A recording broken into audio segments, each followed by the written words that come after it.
Friends, स्वागत है आपका हमारे चैनल पे। फ्रेंड्स, आज हम क्लास 10th के मैथमेटिक्स की मॉडल पेपर जो है उसे सॉल्व करेंगे। ठीक है, तो शुरू करते हैं और देखते हैं। इसमें पढ़ते हैं। सबसे पहले इसमें लिखा है कि ये 3 घंटे 15 मिनट का पेपर होगा। ठीक है, और इसमें प्रारंभ के 15 मिनट परीक्षार्थी को पढ़ने के लिए निर्धारित हैं। ये 15 मिनट इसे पढ़ने के लिए आप देख सकते हैं। ठीक है, उसके बाद फिर अगला क्या है, सामान्य निर्देश ऊपर लिखा रहेगा ऐसे ही। और ये पूरा जो मैंने यूपीएमएसपी से, उत्तर प्रदेश माध्यमिक शिक्षा परिषद से इसे डाउनलोड किया है और सेम टू सेम इसी तरह से आपका पेपर आएगा।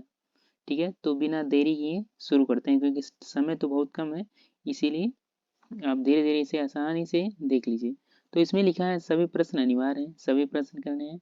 इस प्रश्न पत्र के 2 खंड है। ठीक है, 2 खंड में आ में और बा में ये विभाजित है। देखिए, खंड आ है ये, और बा भी इसके नीचे रहेगा। ठीक है, तो सभी प्रश्न अनिवार्य हैं। इस प्रश्न पत्र के 2 खंड हैं। खंड आ के 20 अंक, 20 प्रश्न बहुविकल्पीय हैं। ठीक है, 20 बहुविकल्पीय प्रश्न रहेंगे, और जो रहेंगे वो आपको सॉल्व करने हैं। ठीक है, बहुविकल्पीय का मतलब इसमें 4 ऑप्शन रहेगा इसमें, और आपको एक सही ऑप्शन उसमें टिक करना है। जो बहुविकल्पीय प्रश्न रहेगा वो OMR शीट पे आपको देना है। ठीक है, और OMR शीट रहेगा, उसमें आपको इसे गोला भरना रहेगा। देखिए, दूसरा खंड बा जो है 50 अंकों का वर्णनात्मक प्रश्न है। टोटल 20 प्रश्न बहुविकल्पीय रहेंगे और 50 प्रश्न जो रहेगा आपका वर्णनात्मक, यानी आपको सॉल्व करना है, वो रहेगा। तो टोटल 70 नंबर का रहेगा। ठीक है, और प्रत्येक प्रश्न के प्रारंभ में स्पष्टता लिख दिया गया है कि उसके कितने कितने खंड करने हैं। ठीक है, प्रश्नों के अंक उसके सम्मुख अंकित हैं। जैसे ये 1 नंबर का है तो इसमें 1 नंबर लिखा है। ठीक है, आपको ये सब नहीं पढ़ना है, आगे सॉल्व करते हुए चलना है। तो ठीक है, देखते हैं।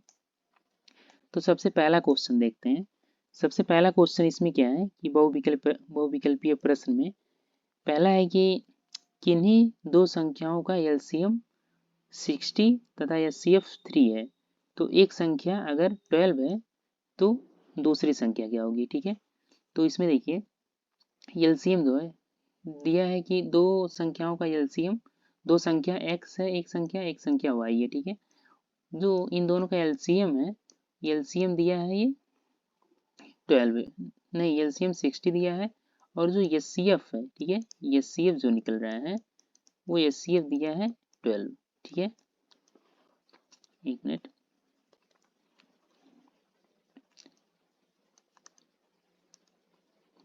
ठीक है, जो एचसीएफ है वो 12 दिया है, और जो एलसीएम वो ये दिया है। तो फार्मूला होता है LCM into HCF equal to दोनों अंकों का जो नंबर दिया रहेगा उसका मल्टीपल। ठीक है, तो ये होता है H C F into H C F X into Y. ठीक है, दो संख्या एक्स अगर एक्स वाई है तो उनका एलसीएम एच सी एफ का गुणा जो है अंकों के गुणनफल के बराबर होता है। तो एच सी एफ कितना है, एच सी एफ यहाँ पे 12 दिया है, 12 लिख लेंगे, इंटू एलसीएम 60 है तो 60 लिख लेंगे। और एक संख्या जो यहाँ पे एक संख्या 12 दिया है, तो यहाँ पे 12 और y की जगह पे जो है y रहने देंगे। ठीक है, तो देखिए इस y को मतलब 12 को नीचे भेज देंगे। 12 इंटू, नहीं ये सीफ जो है ये सीफ 3 है, यहाँ पे हमारा अभी गलत हो जाएगा, ये सीफ जो है यहाँ पे 3 है। ठीक है, 3 इंटू 60, तो यहाँ पे 3 इंटू 60 हो जाएगा। 3 इंटू 60, हमें y की वैल्यू निकालनी है। 3 into 60 divide by 12 equal to, यहाँ से y की वैल्यू निकल जाएगी। तो 12 को 60 में डिवाइड करेंगे तो 12 5 जा 60 हो जाएगा, तो 5 3 जा 15, तो हमारी y की वैल्यू यहाँ से 15 आ जाएगी। ठीक है, यहाँ से y की वैल्यू 15, तो ऑप्शन देखेंगे ये बी ऑप्शन जो है हमारा, बी ऑप्शन हमारा सही आंसर है। ठीक है, चलिए फिर दूसरा देखते हैं। जो दूसरा क्वेश्चन है वो क्या कह रहा है। दूसरा क्वेश्चन कह रहा है प्रत्येक शून्येतर परिमेय संख्या और एक अपरिमेय संख्या का गुणनफल होता है। ठीक है, एक शून्येतर परिमेय संख्या यानी कि शून्य को छोड़कर अगर कोई परिमेय संख्या है, जैसे परिमेय संख्या कोई हो गई, परिमेय संख्या कोई 7 मान लेते हैं। ठीक है, और कोई अपरिमेय संख्या का गुणनफल हो, अपरिमेय संख्या मतलब जैसे √3 हो गया, √5 हो गया, तो √3 का अगर मल्टीपल कर देते हैं तो ये जो संख्या बनती है वो क्या होती है। ठीक है, तो ये जो संख्या होती है ये अपरिमेय संख्या होती है। सदैव अपरिमेय संख्या। तो हमारा आंसर हो जाएगा इसका और दूसरा का ऑप्शन ए, सदैव अपरिमेय संख्या। फिर जो तीसरा नंबर का है वो क्या कहता है, देखिए रैखिक युग्म समीकरण जो यहाँ पे दिया है, दो समीकरण दिए हैं और के हल होंगे, ठीक है, इसके हल पूछा है। तो इसका हल निकालने के लिए देखेंगे क्या है, समीकरण को यहाँ पे लिख लेंगे x plus 2y minus 5 equal to 0, ठीक है। और दूसरा जो समीकरण है 4x plus 8 minus 20 equal to 0, ठीक। एक चीज़ देखिए इसमें कॉमन है, इसमें अगर हम 4 कॉमन ले लेते हैं, ठीक है, 4 अगर हम कॉमन ले लेते हैं तो x प्लस 2 माइनस 5 आ जाएगा, ठीक है। जो यहाँ पे आई है x प्लस 2y माइनस 5, वही संख्या यहाँ पे दी है, ठीक है। तो देखिए इसमें क्या इसके हल पूछा है, तो इसका हल जो होगा, इसका हल एक ही होगा, ठीक है। इसके हल, क्योंकि ये दोनों जो समीकरण दी गई हैं, दोनों रेखाओं की समीकरण जो दी गई हैं, ये एक ही है, ठीक है। जैसे इसमें क्या दिया है कि अगर कोई ये जो एक्स वाई कोई संख्या, जैसे हम इस पे नंबर लाइन पे इस पे कोऑर्डिनेट ज्योमेट्री में प्लाट करेंगे इसे नंबर, तो कोई ये लाइन जो है इतनी बड़ी रहेगी तो दूसरी वाली लाइन इसकी 4 गुनी बड़ी रहेगी, ठीक है। यही चीज़ इसमें बताया गया है, इतनी बड़ी हो जाएगी, ठीक है, यही चीज़ है। ये रेखा दोनों एक ही है, बस इसका 4 गुना इसमें कर दिया है। फिर दूसरा क्वेश्चन देखेंगे। अब फोर्थ नंबर पे हम लोग आ जाते हैं। फोर्थ पे क्या कह रहा है कि वह सबसे बड़ी संख्या जिससे 70 और 125 को विभाजित करने पर क्रमशः शेषफल 5 और 8 प्राप्त होता है, ठीक है। हमें वह संख्या ज्ञात करना है इन ऑप्शन से जिसको 70 को डिवाइड करने पे रिमाइंडर 5 आता है और 125 को डिवाइड करने पे रिमाइंडर 8 आता है, ठीक है। तो सबसे पहले ऑप्शन से चेक करेंगे, जैसे 13 है, ठीक है, क्योंकि ये देखिए ऑप्शन जो है 875 और 1750 जो दिया है, 1750 जो दिया है, ये तो हो ही नहीं सकता, क्योंकि 70 इतनी छोटी जो नंबर है, 70 और 125, ठीक है, 70 और 125 जो नंबर दी है वो 875 से तो कट नहीं सकती, क्योंकि पॉइंट में आने लगेगा, क्योंकि रिमाइंडर में 5 लाना है यहाँ पे। तो देखिए यही दो अंक जो दो ऑप्शन केवल हो सकता है, एक 13 एक और 165, नहीं 65 केवल, ठीक है। तो हम इसको 65 से डिवाइड करके देख लेते हैं। सबसे पहले ऑप्शन बी को चेक करते हैं, 165 डिवाइड 125, ठीक है। तो 65 से करेंगे 2 बार जाएगा तो 130 आ जाएगा, 130 आ जाएगा, 65 दूना 130। तो यहाँ पे 5 जो ये तो कटेगा ही नहीं, तो कम पड़ जा रहा है, 2 बार भी नहीं, एक ही बार जाएगा और ये रिमाइंडर दूसरा आएगा, ठीक है। तो ये नहीं हो सकता। अगर ये नहीं हो सकता तो हमारा ऑप्शन एक ही बच रहा है, ये 13, तो हमारा सीधे सीधा ऑप्शन 13 ये जो है ये हमारा आंसर हो जाएगा 13 नंबर का, ठीक है। अगला देखेंगे, इसे आप चेक भी कर सकते हैं, चेक करके मैं बता दे रहा हूँ। जैसे कि अगर 70 है, ठीक है, 70 को हम 13 से डिवाइड करेंगे तो 13 5 यानी 13 पचे 65 होता है, यहाँ पे रिमाइंडर 5 आ जाएगा। इसी तरह से अगर हम 125 में भाग देंगे 8 का, तो 8 को एक बार करेंगे तो 8 एक कम 8, तो यहाँ पे 45 आ जाएगा। यहाँ पे करेंगे तो 8 त्रिक 24 होता है, 8 पंचे 40, 5 बार करेंगे तो 40 आएगा, ठीक है। यहाँ पे रिमाइंडर 5, अरे सॉरी मैंने यहाँ पे 8 से कर दिया, यहाँ पे 13 से करना होगा। तो यहाँ पे आप 13 से करेंगे, अगर 13 से 125 को, तो 13 से करेंगे तो 39 जा 117 होता है, ठीक है, 39 जा 117 होगा। तो यहाँ पे 5 और 3 8 रिमाइंडर आएगा, यहाँ पे 8 रिमाइंडर, यहाँ पे 5 रिमाइंडर, जो कि हमारे क्वेश्चन को सेटिस्फाई करता है। तो हमारा आंसर 13 हो गया। उसके बाद में देखते हैं अगला क्वेश्चन क्या कह रहा है कि फिफ्थ क्वेश्चन जो है वो कह रहा है कि 3 के प्रथम 5 गुणकों का योग ज्ञात कीजिए, ठीक है। 3 के प्रथम 5 जो गुणक हैं उनका योग ज्ञात करना है। कोई बात नहीं, याद देखिए, इसे भी हम मिटा लेते हैं यहाँ पे, ठीक है। तो देखिए ये जो है 3 के प्रथम 5 गुणक, ठीक है। तो 3 के प्रथम 5 गुणक कौन से हो सकते हैं, 3 हो सकता है, 6 हो सकता है, 3 2 जा 6, 3 3 जा 9, 3 4 जा 12, 3 5 जा 15, ये हो सकते हैं। हमें इनका योग ज्ञात करना है, ठीक है। तो हम यहाँ पे बीच में प्लस कर लेंगे।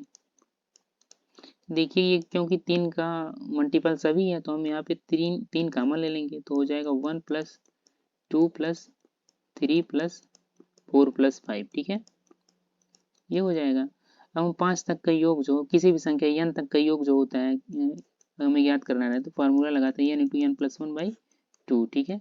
तो इसी तरह से अगर 5 तक है तो इसे किसी भी संख्या तक हमें योग ज्ञात करना होगा तो वो संख्या जैसे 5 तक याद करना तो 5 संख्या प्लस 1 ऐड करेंगे डिवाइड बाई 2 करेंगे तो हमें वहाँ तक की संख्या का पता चल जाएगा, ठीक है। 2 को करेंगे, 2 को 6 से काट देंगे तो 3 5 जा 15 आ जाएगा, ठीक है। इनका योग जो है 15 आ गया। अब 3 गुणे 15 हो जाएगा तो ये हो जाएगा हमारा 45, मतलब 45 जो है वो हमारा आंसर है। तो यहाँ से हम लगा लेंगे जो ये हमारा 45 इसका आंसर हो जाएगा। फिर 6वें नंबर का क्वेश्चन देखते हैं।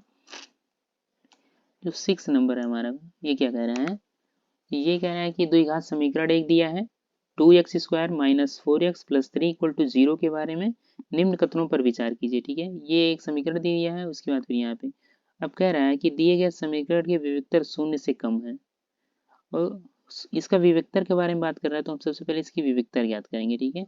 तो यहाँ पे लिखेंगे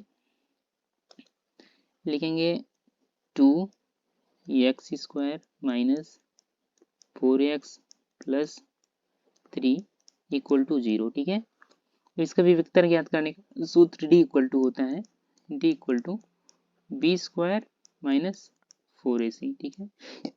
यहाँ से इसे हमें a b c की वैल्यू निकालने के लिए ax² plus bx plus c equal to 0 से कंपेयर करेंगे तो यहाँ से a की वैल्यू निकल जाएगी 2, ठीक है।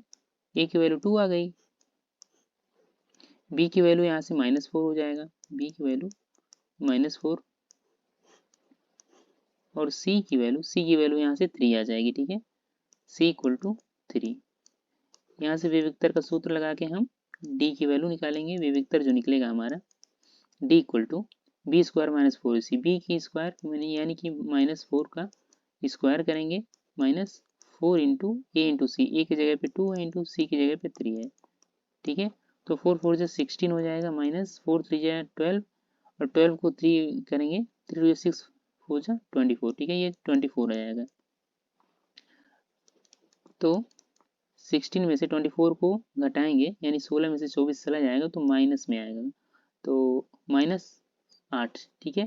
तो विविक्तर की वैल्यू जो है माइनस में आ रही है और जब विविक्तर की वैल्यू माइनस में आती है तो पहली बात जो है वो अकाल्पनिक होती है, यानी काल्पनिक संख्या होती है वो, ठीक है। काल्पनिक होती है, वास्तविक नहीं होती है। जो उसके मूल होते हैं, मूल काल्पनिक होते हैं। तो देखते हैं इसमें क्या क्या ऑप्शन है। इसमें पहला ऑप्शन है कि दिए गए समीकरण विविक्तर 0 से कम है, ठीक है, पहला तो सही हो गया। 0 से तो कम है ही है क्योंकि माइनस में आया है तो माइनस जो होता है वो 0 से कम ही होता है। और समीकरण के कोई मूल वास्तविक नहीं है, ठीक है। वास्तविक नहीं है अर्थात ये क्या है, हमने आपको बताया ये काल्पनिक है, ठीक है, ये काल्पनिक है, वास्तविक नहीं है, ठीक है। मूल वास्तविक नहीं है। समीकरण के विविक्तर 0 है, 0 तो नहीं है, यहाँ पे 8 आया है, यहाँ पे 8 आया है। और समीकरण के मूल वास्तविक है, वास्तविक भी नहीं है क्योंकि माइनस में आया है तो काल्पनिक है। तो हमारा पहला और दूसरा जो है वो सही हो जाता है। तो ऑप्शन ए जो है 1 का ए और बी सही है। फिर दूसरा देखते हैं 7 नंबर का जो क्वेश्चन है, ये कह रहा है ए ओ बी सी एक आयत है, ठीक है, जिसके तीन शीर्ष का वैल्यू दिया है 0,3 0,3 और 5,0, इसका विकर्ण है, ठीक है। ओ ए बी सी ठीक है, एक आयत है ए ओ बी सी, ठीक है। ये जो आयत है इसके तीन शीर्ष दे दिए गए हैं और हमें ज्ञात करना है कि वो जो विकर्ण है वो कैसे निकलेगा। तो हम क्या करेंगे, सबसे पहले इसे ज्ञात करने के लिए एक हम निर्देशांक ज्यामितीय का एक क्वाड्रेंट बनाएंगे, ठीक है। ये देखेंगे चाहे इसे भी, हाँ इसे ही बनाते हैं तो इसमें यहाँ पे लिख देते 1 2 3 4 5 तक, ठीक है, 5 तक ये लिख लेते हैं। तो इसे भी 5 तक 1 2 3 4 5 तक ऐसे बना लेंगे। उसके बाद देखेंगे ए जो है 0,3 पे है, ठीक है। 0 हो गया, 1 2 0 है यहाँ पे, एक बिंदु यहाँ पे आ गई, और जो 3 है y पे 3 जाएगा, x पे 0 y पे 3, 1 2 3, ठीक है। ये 3 पॉइंट, एक पॉइंट यहाँ पे बन जाता है, और दूसरा जो पॉइंट बनेगा 0,3, ए और 0 दोनों एक ही बिंदु पे है, ठीक है। ए भी है 0 भी है, ये 0,3 पे है। तो दूसरा है 5,0, ठीक है। यानी कि x पे 5 कदम चला है, x पे 5 कदम है और y पे 0, ठीक है। तो यहाँ से ये जो रेखा बनती है, ठीक है, ये सीधी रेखा यहाँ से एक बनेगी। ये जो रेखा बन रही है यही इसकी, अब ये क्या हो गई, ये तीनों शीर्ष हैं, तो अगर 3 शीर्ष हैं तो इसका जो विकर्ण निकलेगा, वो विकर्ण निकालने के सबसे पहले देखिए यही विकर्ण है इसका, असल में इसका विकर्ण जो होगा, इसी की दूरी जो होगी यहाँ से यहाँ तक की जो दूरी होगी वही विकर्ण होगा। अब यहाँ तो 3 कदम है और यहाँ पे 5 कदम चला है, ठीक है। अगर यहाँ पे 5 है तो इसकी वैल्यू निकालनी है, तो देखिए यहाँ पे पाइथागोरस थ्योरम लग जाएगा, ठीक है। यहाँ पे पाइथागोरस, क्योंकि यहाँ पे 90 डिग्री है, तो पाइथागोरस थ्योरम से हम निकाल लेंगे 3 का स्क्वायर यानी कि लंब का स्क्वायर, प्लस यहाँ पे नीचे आधार का स्क्वायर 5 का स्क्वायर जो है, ये इसको अंडर रूट में ले लेंगे, तो ये हमारा निकल जाएगा इस विकर्ण की वैल्यू। तो 3 3 जा 9 हो जाएगा, 5 5 जो 25 हो जाएगा। ये जो हो जाएगा 9 और 25 को जोड़ेंगे तो 34 हो जाएगा अंडर रूट में। पाइथागोरस थ्योरम से ये हमारा रूट में 34 आ गया, तो ये हमारी वैल्यू आ गई यहाँ पे 34, ठीक है। तो 8वां नंबर का क्वेश्चन देखेंगे। इसमें कह रहा है कि यदि समीकरण एक्स स्क्वायर माइनस के एक्स माइनस 5/4 इक्वल टू 0 है, इतना का एक मूल 1/2 है, ठीक है। इतना का एक मूल दिया है और के की वैल्यू ज्ञात करना है, ठीक है। तो चलिए देखते हैं। तो पहले सबसे पहले समीकरण को लिख लेंगे यहाँ पे, इसे लिखेंगे एक्स स्क्वायर प्लस के एक्स माइनस 5/4, ठीक है, इक्वल टू 0। अब के की यहाँ पे एक मूल जो दिया है 1/2, ठीक है। अल्फा की वैल्यू 1/2 यहाँ पे दी गई है, तो हम यहाँ पे x की जगह पे इसको रख लेंगे। सबसे पहले इसे हम मानक रूप में लिख लेंगे, ठीक है। तो यहाँ पे हो जाएगा, इसका मल्टीप्लाई इसमें होगा, फिर इसमें भी होगा 4 का, तो यहाँ पे हो जाएगा 4x square plus 4kx minus 5 equal to 0, ठीक है। तो x की जगह पे हम 1/2 रखेंगे, ठीक है, अल्फा की वैल्यू। तो 4 इंटू 1/2 का स्क्वायर हो जाएगा प्लस 4 इंटू के इंटू 1/2 हो जाएगा यहाँ पे, माइनस 5 इक्वल टू 0 हो जाएगा, ठीक है। तो यहाँ पे 4 इंटू 1/4 हो जाएगा, 2 टू जब 4 होता है, इसका स्क्वायर करेंगे तो प्लस यहाँ पे 2 का 4 से कैंसिल हो जाएगा 2 को, फिर यहाँ पे 2 के बचेगा माइनस 5 इक्वल टू 0 हो जाएगा, ठीक है। तो 4 से 4 यहाँ पे कैंसिल हो गया, तो हो जाएगा हमारा यहाँ पे 2 के, देखिए यहाँ पे 5 है और यहाँ पे 1, ठीक है। 5 में से यानी कि माइनस 5 प्लस 1, ठीक है, इक्वल टू 0 हो जाएगा। यहाँ से 2k की वैल्यू 2k इक्वल टू, यहाँ पे 5 में से एक मतलब चला जाएगा तो हो जाएगा -4, ठीक है। -4 इस साइड आएगा तो 4 हो जाएगा। तो यहाँ पे k की वैल्यू 4/2 यानी k की वैल्यू आ गई 2, ठीक है। 2 को 4 से डिवाइड करेंगे तो 2 आंसर आएगा। तो यहाँ पे हमारा आंसर हो जाएगा ये पहला, यानी कि पहला 2 आंसर हो जाएगा। फिर 9वें नंबर का क्वेश्चन देखेंगे। कह रहा है कि दो त्रिभुज समरूप होते हैं, ठीक है। दो अगर त्रिभुज हैं वो समरूप हैं, तो कह रहा है यदि उनके संगत कोण बराबर होते हैं। हाँ ठीक है, देखिए दो त्रिभुज जो होता है, कोई अगर त्रिभुज है ऐसे, कोई दो त्रिभुज है, ठीक है। एक त्रिभुज ये है और एक त्रिभुज ये है। अगर दो त्रिभुज समरूप होते हैं, उनका अगर संगत कोण, ये थोड़ा बड़ा रहेगा, एक मिनट, ये थोड़ा बड़ा मैं बनाता हूँ, ठीक है। दो त्रिभुज हैं, ये उनके संगत कोण बराबर हो, ये 30 डिग्री है तो ये भी 30 होना चाहिए, ये 60 है तो ये भी 60 होनी चाहिए, ये 90 है तो ये भी 90, वैसे 90 है नहीं है, तो इन तीनों की वैल्यू अलग अलग बराबर होगी, ठीक है। इन इसकी वैल्यू इसके बराबर, यानी संगत जो कोण होंगे वो बराबर होंगे। तो पहला तो सही है। इनकी संगत भुजाएं एक ही अनुपात में होती हैं। हाँ, ये तो बात सही है, क्योंकि अगर ए बी सी ये भुजा है और ये पी क्यू आर है, तो इनकी संगत भुजाएं जो होती हैं A B by P Q, A B by P Q इसकी वैल्यू होती है equal to A C by P R होती है और equal to B C by Q R होती है। ठीक है, ये इसकी वैल्यूज होती हैं। फिर अब कह रहा है उपयुक्त दोनों और इनमें से कोई नहीं, तो हमारा आंसर हो जाएगा उपयुक्त दोनों, ये हमारा आंसर हो जाएगा। ठीक है, थर्ड नंबर का। फिर दूसरा क्वेश्चन 10th नंबर क्या कह रहा है, यदि एक समकोण त्रिभुज ए बी सी में angle C equal to 90 degree, A C equal to 3 centimetre और B C equal to 4 centimetre, तो बिंदु सी से होकर जाने वाली मध्यिका की माप। ठीक है, एक मिनट इसे सॉल्व करते हैं। सबसे पहले इसे इरेज कर देते हैं।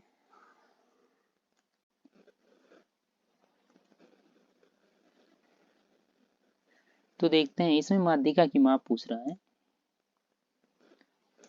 ठीक है, तो इसमें कह रहा है कि एंगल अगर एक समकोण त्रिभुज है, ठीक है, हम सबसे पहले एक समकोण त्रिभुज बना लेंगे।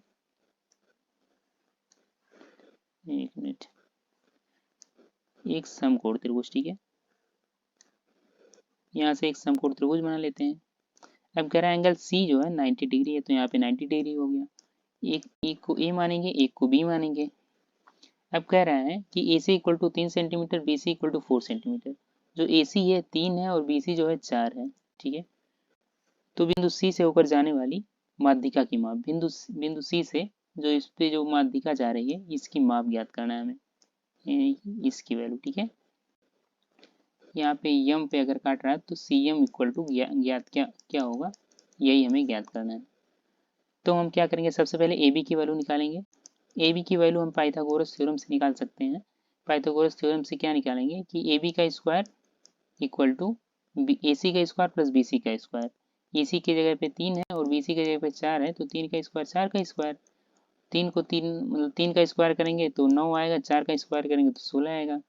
9 और 16 को दोनों को जोड़ लेंगे तो ये 25 हो जाएगा। ठीक है, तो ए बी स्क्वायर की वैल्यू 25 आ गई, लेकिन हमें ए बी की चाहिए, तो 25 को 5 का स्क्वायर करेंगे, यहाँ पे कंपेयर करने पे ए बी की वैल्यू 5 आ जाएगी। ठीक है, यहाँ से, लेकिन हमें चाहिए क्या, अभी 5 तो ये पूरे की वैल्यू आई है, हमें चाहिए सी एम की वैल्यू। ठीक है, इसकी वैल्यू चाहिए हमें, इसकी वैल्यू को निकालने के लिए एक फार्मूला होता है C M equal to 1/2 of hypotenuse. ठीक है, हाइपोटेनस ए बी है, तो यहाँ पे ए बी हो जाएगा, तो 1/2 इंटू ए बी की वैल्यू यहाँ पे जो है 5 आ जाएगी, तो यहाँ पे 2.5 जो होगी ये हमारी आंसर हो जाएगी। ठीक है, सेंटीमीटर तो इसे सेंटीमीटर में लिख लेंगे, तो 2.5 सेंटीमीटर जो है पहला, ये हमारा आंसर सही हो जाएगा। ठीक है, फिर 11 नंबर क्वेश्चन देखेंगे। 11 नंबर में क्या कह रहा है कि इसमें कह रहा है कि यदि sine theta minus cos theta equal to 1 है, तो sine 4 theta plus cos 4 theta का मान क्या होगा। ठीक है, तो सबसे पहले देखेंगे ये क्या है, इसे लिख सकते हैं हम जैसे साइन 4 थीटा कॉस 4 थीटा। ठीक है, sign to the power 4 theta plus cos two the power 4 theta. ठीक है, इसको लिखना है, तो इसे हम लिख सकते हैं sine square theta plus cos square theta into sine square theta minus cos square theta. ठीक है, अब यहाँ पे इसकी वैल्यू तो sine square theta plus cos square theta equal to 1 होता है। ठीक है, तो यहाँ पे 1 हो जाएगी इंटू यहाँ पे साइन स्क्वायर थीटा, ये जो हमने लगाया है, देखिए इसे क्या, ये फार्मूला होता है ए स्क्वायर माइनस बी स्क्वायर। ठीक है, इक्वल टू होता है ए प्लस बी, ए माइनस बी। ठीक है, तो इसके जगह पे यहाँ पे तो प्लस है, यहाँ पे तो नहीं लग सकता, तो फिर क्या किया जाए, एक मिनट, ये फार्मूला लगेगा ही नहीं, हम यहाँ पे कोई और लगाते हैं। ठीक है, तो यहाँ पे हो जाएगा, यहाँ पे वैल्यू पुट करके एक बार देख लेते हैं। ठीक है, यहाँ पे अगर हम साइन 0 अंश का वैल्यू ले, ठीक है, ऐसे सबसे पहले लिख लेते हैं sine theta minus cos theta equal to 1 है। अगर थीटा इक्वल टू 0 डिग्री रखें हम तो साइन 0 अंश का मान 0 होता है, तो -1 हो जाएगा। ये 90 डिग्री लिख लीजिए, थीटा को 90 डिग्री हमें इसे सेटिस्फाई कराना है। थीटा इक्वल टू 90 डिग्री लेंगे तो साइन थीटा, साइन 90 डिग्री का वैल्यू 1 हो जाएगा, साइन कॉस 90 डिग्री का वैल्यू 0 हो जाएगा। ठीक है, तो यहाँ से हमारा 1 आ जाएगा, यानी कि साइन 90 डिग्री पे ये सेटिस्फाई कर रहा है। तो यहाँ पे साइन 90 डिग्री रख के देख लेंगे, तो साइन 90 डिग्री के यहाँ पे 1 हो जाएगा, 1 to the power 4 plus 0 to the power 4, इसकी वैल्यू 1 ही आएगी। ठीक है, तो यहाँ से हमारा 1 इसका आंसर हो गया। 12 नंबर देखेंगे, इसमें क्या कह रहा है, sine 2a equal to 2 sine a तब सत्य होगा जब ए बराबर होगा, ए की वैल्यू कितनी डिग्री होगी कि ये दोनों बराबर होंगे। ठीक है, तो सॉल्व करके देख लेते हैं। देखिए क्या होता है, यहाँ पे साइन 2a लिख लेते हैं, sine 2a equal to 2 sine a। ठीक है, 2 साइन a, देखिए साइन 2a की वैल्यू होती है, यहाँ पे लिख देते हैं, साइन 2a इक्वल टू होता है 2 साइन a cos a, ये एक फार्मूला होता है। ठीक है, 2 साइन a cos a, तो यहाँ पे लिख लेंगे 2 sine a into cos A equal to 2 sine A हो जाएगा यहाँ पे। अब देखिए यहाँ पे sine A, 2 sine A cancel हो जाएगा, कॉस ए की वैल्यू जो होगी वो यहाँ पे 1 हो जाएगी। ठीक है, और कॉस ए की वैल्यू जो होगी 1 कब होती है, कॉस 0 अंश पे। ठीक है, कॉस 0 अंश पे, तो ए की वैल्यू यहाँ से आ जाएगी 0 डिग्री। ठीक है, तो ए की वैल्यू यहाँ से 0 डिग्री आ गई, तो हमारा आंसर हो गया 0। फिर 30 नंबर देखेंगे, इसमें क्या कह रहा है, यदि 4 tan थीटा इक्वल टू 3 तो इसकी वैल्यू याद करनी है। ठीक है, तो देखते हैं इसकी वैल्यू कितनी आती है। सबसे पहले लिख लेंगे 4 tan थीटा इक्वल टू, ठीक है, सबसे पहले इसे लिखेंगे। इसमें ये कह रहा है कि 4 जो है 4 sine theta, 4 sine theta minus cos theta divided by 4 sine theta plus cos theta. ठीक है, इसकी वैल्यू हमें याद करनी है, इतना इक्वल टू व्हाट, ये दिया है कि 4 tan थीटा इक्वल टू 3। ठीक है, tan थीटा को हम sine theta by cos theta लिख लेते हैं, 4 into sine theta by cos theta. ठीक है, इक्वल टू 3 है, तो हम कॉस थीटा को इधर शिफ्ट कर देंगे, इधर भेज देंगे, 4 साइन थीटा इक्वल टू निकल जाएगा हमारा 3 कॉस थीटा। ठीक है, इस फार्मूले में 4 साइन थीटा की जगह पे हम कॉस थीटा लिख देंगे। देखिए यहाँ पे 4 साइन थीटा है, यहाँ पे हम लिख देंगे कॉस थीटा। ठीक है, 3 कॉस थीटा, 3 क्योंकि 4 sine theta equal to 3 cos theta है, तो यहाँ पे हम 3 कॉस थीटा 4 साइन थीटा की जगह पे लिख देंगे, और यहाँ पे कॉस थीटा है तो यहाँ पे कॉस थीटा लिख देंगे सीधे ही, डिवाइड बाई यहाँ पे भी 4 साइन थीटा है, 4 साइन थीटा की जगह हम क्या लिख सकते हैं, 3 कॉस थीटा, तो यहाँ पे लिख देंगे 3 cos theta plus cos theta. ठीक है, तो यहाँ से वैल्यू निकल के आएगी हमारी 2 कॉस थीटा। ठीक है, 2 cos theta divided by 4 cos theta, यहाँ से कॉस थीटा कैंसिल हो जाएगा, तो 2/4 आएगा, 2/4 को हम 1/2 लिख सकते हैं। ठीक है, 2 से इसे काट देंगे तो 1/2 हमारा आंसर हो जाएगा। ठीक है, तो इसकी वैल्यू आ गई हमारी 1/2, 1/2 किसमें है, सेकेंड ऑप्शन, थर्ड ऑप्शन। ठीक है, तो हमारा थर्ड ऑप्शन जो है ये हमारी आंसर हो गई। नेक्स्ट क्वेश्चन देखेंगे, 14 नंबर क्या कह रहा है, 40 नंबर, इसमें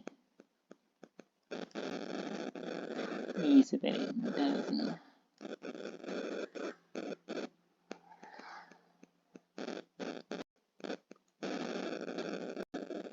इसमें क्वेश्चन में कह रहा है कि सेक ए प्लस टेन ए इंटू 1 माइनस साइन ए का मान ज्ञात कीजिए। ठीक है, तो देखिए सेक ए, ठीक है, सेक ए प्लस टेन ए इंटू 1 माइनस साइन ए, 1 माइनस साइन ए। सेक ए को हम क्या लिख सकते हैं, कुछ नहीं, सेक को हम यहाँ पे 1/cos से लिख लेते हैं, 1/cos प्लस टेन को क्या लिख सकते हैं, साइन बाई कॉस।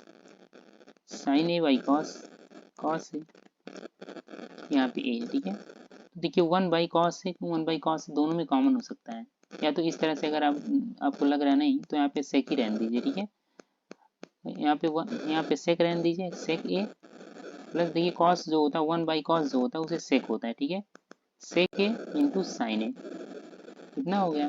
तो देखिए यहाँ भी सेक, यहाँ भी सेक है, तो इसमें से हमारा सेक ए कॉमन हो जाएगा, तो 1 प्लस साइन ए इसकी वैल्यू आ जाएगी, 1 प्लस साइन ए इधर हो जाएगी, और यहाँ ऑलरेडी 1 माइनस साइन ए है, तो 1 माइनस साइन ए हो जाएगी।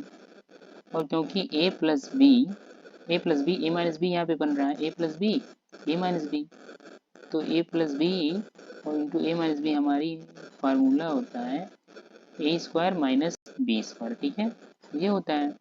तो यहाँ से हो जाएगा सेक ए इंटू 1 माइनस साइन स्क्वायर है, ठीक है। साइन स्क्वायर है, 1 माइनस साइन स्क्वायर ए की जगह पे हम कॉस स्क्वायर ए लिख सकते हैं। अब सेक ए को हम 1 बाई कॉस लिख सकते हैं, ठीक है। 1 बाई कॉस से कैंसिल होगा, तो यहाँ पे एक कॉस से बचेगा, ठीक है। तो हमारी वैल्यू हो जाएगी कॉस ए यहाँ से, तो कॉस ए जो है 4 नंबर ये हमारा वैल्यू हो जाएगा। अब आया 15 नंबर, ठीक है। 15 नंबर को सॉल्व करते हैं। जो 15 नंबर है वो क्या कह रहा है, देखिए 15 नंबर में कह रहा है कि यदि त्रिज्या 7 सेंटीमीटर वाले एक वृत्त के त्रिज्यखंड का कोण 60 डिग्री है, तो त्रिज्यखंड का क्षेत्रफल, ठीक है। तो त्रिज्यखंड का क्षेत्रफल जो होता है एरिया,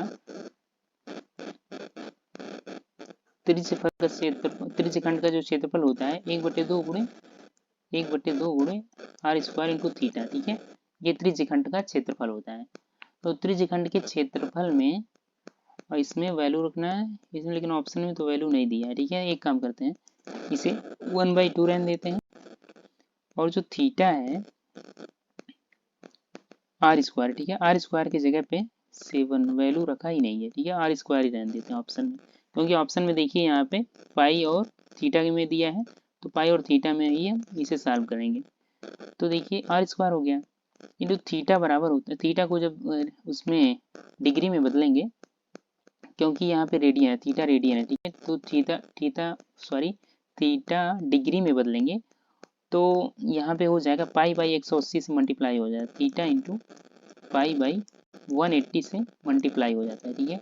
तो यहाँ पे हो जाएगा r square theta pi by 180 में 2 का मल्टीप्लाई हुआ तो 360, ठीक है। तो ये हमारा आर स्क्वायर थीटा पाई, तो वैल्यू हो जाएगी 360, ठीक है। तो हमारी वैल्यू हो जाएगी यहाँ पे आर स्क्वायर थीटा पाई, पहला जो है हमारा आंसर हो जाएगा, ठीक है। ये हमारा आंसर पहला हो जाएगा। फिर 16 नंबर में क्या कह रहा है, कह रहा है कि एक सुराही निम्नलिखित का संयोजन, एक सुराही जो होती है, ठीक है, सुराही इस तरह की होती है, सुराही ऐसे बनी होती है, तो सुराही कह रहा है, जो सुराही होता है,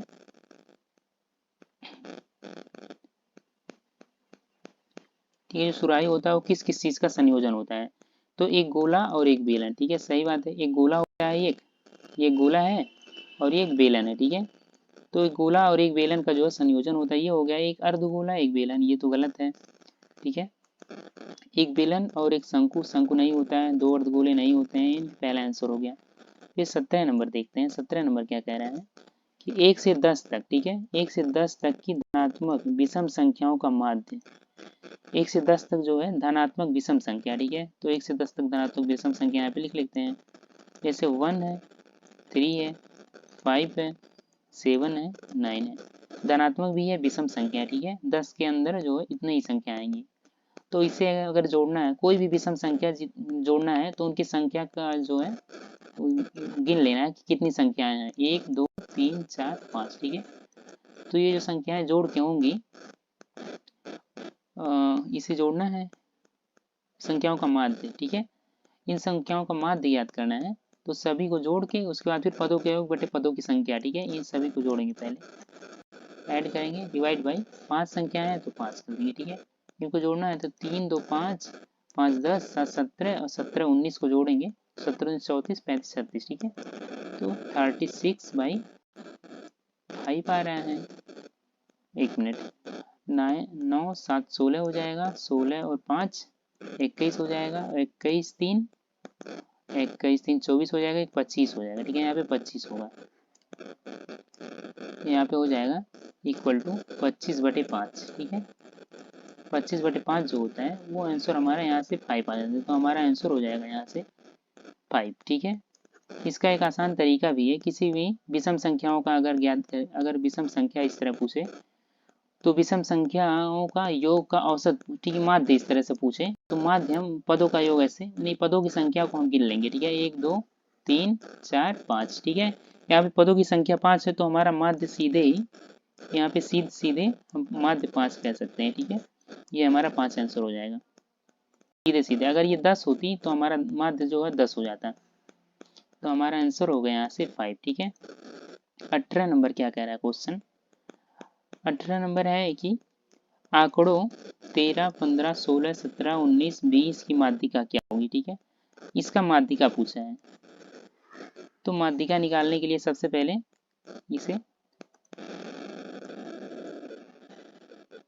इसे असेंडिंग ऑर्डर में लिख लेंगे। ठीक है, बढ़ते हुए क्रम में सबसे पहले सबसे छोटी संख्या यहाँ पे 13 है, तो हम सबसे पहले 13 लिख लेंगे। सबसे पहले यहाँ से 13 लिख लेंगे, उसके बाद फिर 14 नहीं है 15 है, तो 15 हो गया, फिर 16 हो गया, 15 हो गया, 16 हो गया, 17 भी है यहाँ पे तो 17 हो गया, 18 नहीं है 19 है तो 19 हो गया, फिर 20 है 19 हो गया, फिर 20 हो गया। ठीक है, 3 3 6 संख्या, 3 3 6 संख्या हो गई। तो उसके बाद में इसकी माध्यिका ज्ञात करना है। ठीक है, तो इसकी माध्यिका ज्ञात करने के लिए इनके 20 वाली संख्या जो होती है वही माध्यिका होती है। तो 1 2 3 4 5 6 है, तो 6 है जो, तो ये दो संख्या इसके 20 की होंगी। ठीक है, तो 16 प्लस इनके 20 का चाहिए, 16 प्लस 17 डिवाइड बाई 2 करेंगे तो 35 6 7 6 13। ठीक है, 32 यहाँ से निकल जाएगी 33/2 हो जाएगी। ठीक है, इसकी वैल्यू अगर ऑप्शन में 33/2 है तो यही आंसर हमारा हो गया। 19 नंबर देखेंगे, 19 नंबर में क्या कह रहा है, कह रहा है कि यदि कुछ प्रेक्षणों का माध्य 27 है, ठीक है, और बहुलक 45 है तो माध्यिका होगी।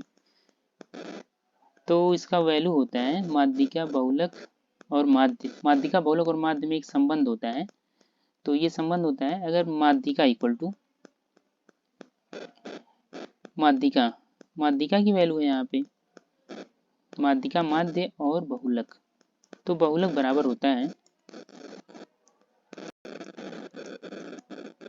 बहुलक बराबर होता है 3 गुणे माध्यिका माइनस 2 गुणे माध्य। ठीक है, इस सूत्र में रख देंगे तो हमें बहुलक का मान दिया है यहाँ पे 45 इक्वल टू 3 इंटू माध्य की वैल्यू 27 दिया, माध्यिका हमें ज्ञात करनी 3 इंटू माध्यिका को हम लिख लेते हैं और इसको माध्य का वैल्यू रख देंगे। ठीक है, इसको हम इस साइड भेजेंगे तो 45 माइनस और ये हो जाएगा 27 दूना 54। ठीक है, तो इधर आएगा तो प्लस में हो जाएगा। ठीक, 54 डिवाइड बाई 3 हो जाएगा। ठीक है, तो इन दोनों को ऐड कर लेंगे तो 5 और 4 9 हो जाएगा, 5 और 4 9 हो जाएगा, डिवाइड बाई 3 करेंगे तो हमारा वैल्यू हो जाएगा 33। तो यहाँ से हमारी वैल्यू आ गई 33, बी ऑप्शन। ठीक है, फिर 20 नंबर देख लेंगे। 20 नंबर क्वेश्चन क्या कह रहा है, 20 नंबर कह रहा है जब एक पासे को फेंका जाता है, ठीक है, एक पासा है उसे फेंका जाता है तो 3 से छोटी एक विषम संख्या आने की प्रायिकता, ठीक है, 3 से छोटी विषम संख्या, जो 3 से छोटी विषम संख्या होगी वो एक ही होगी, क्योंकि 3 2 1 के बाद में जो छोटी संख्या है 2 है वो सम है, तो इसे ले नहीं सकते, विषम संख्या एक ही आएगी। और एक पासे को फेंका जाता है, इसकी आने की संख्या क्या होगी, तो टोटल जो है, टोटल आने की संख्या, टोटल जो होती है पासे में नंबर 6 होती हैं, और एक आने की जो प्रायिकता होगी एक बार में वो एक ही होगी। ठीक है, तो 1/6 जो होगी इसकी प्रायिकता हो जाएगी, तो हमारा आंसर हो जाएगा 1/6 यहाँ पे। खंड बाद जो है वो हम नेक्स्ट लेक्चर में करेंगे, क्योंकि वीडियो बहुत लंबी हो जाएगी, तो अगर वीडियो अच्छा लगा हो तो वीडियो को लाइक करें, चैनल को सब्सक्राइब करें, अपने दोस्तों के पास भी भेजें। थैंक यू, धन्यवाद।